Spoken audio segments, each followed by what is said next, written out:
أهلا وسهلا ومرحبا بالأصدقاء والصديقات. معكم ياسين مباشرة من لاشين ياسين بن عدي. بغيت نقول لكم الإخوان بأن الشيخ ديالنا الداعية بالعلوي راه ما مريضش بمرض السرطان كما تلقوا عليه. يقولوا بأن الشيخ الداعية راه مريض بمرض السرطان، مرض خبيث وفي خطر.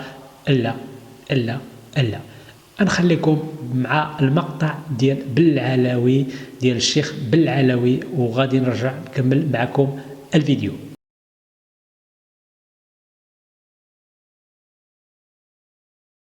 الإخوة تبارك الله المحبوبين فينا أحبهم الله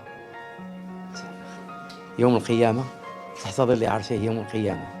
إن هذاك الخبر اللي سمعته راه ما كاين منه والو. يدير العملية أخرى جراحية والدنيا الحمد لله بخير وعلى خير، ما فيها لا مرض سرطان ولا مرض قبيح وهذاك الكلام كله سمعته ضربه ويعارض الحيط.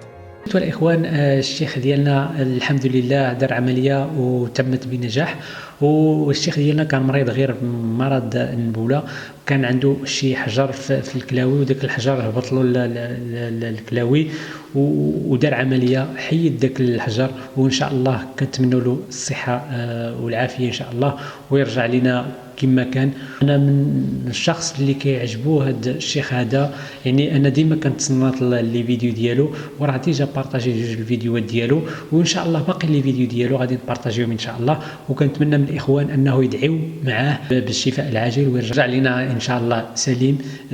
كنتمنى له الشفاء العاجل انا من هذا المنبر، وكنتمنى الاخوان انه يدعيو معاه. يعني ماشي انا قلت لكم انا ادعيو معاه باش انني نجمع كومونتيرات، لا، ادعي معاه مع الراس ديالك، نفسك راسك انت تحمل المسؤوليه ودعي معاه. يعني ادعي معاه راسك، ماشي تجي تقول انا باغي نجمع كومونتيرات باش انني بلا ما ديك العبيتيكات ديال التكتيكه والمونيكا ما تبقاش تفكروا فيها مزيان، وما تمشوش بعيد في الكومونتيرات ديال انكم انني باغي نصور من الكومونتيرات. وشكرا لكم.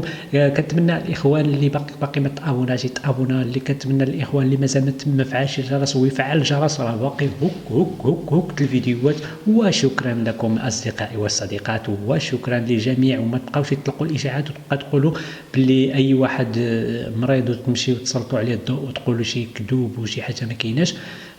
كنتمنى للشيخ ديالنا الشفاء العاجل، وكنتمنى من الاخوان والاخوات والصديقات والصديقان وكل شيء يدعي معه. وشكرا.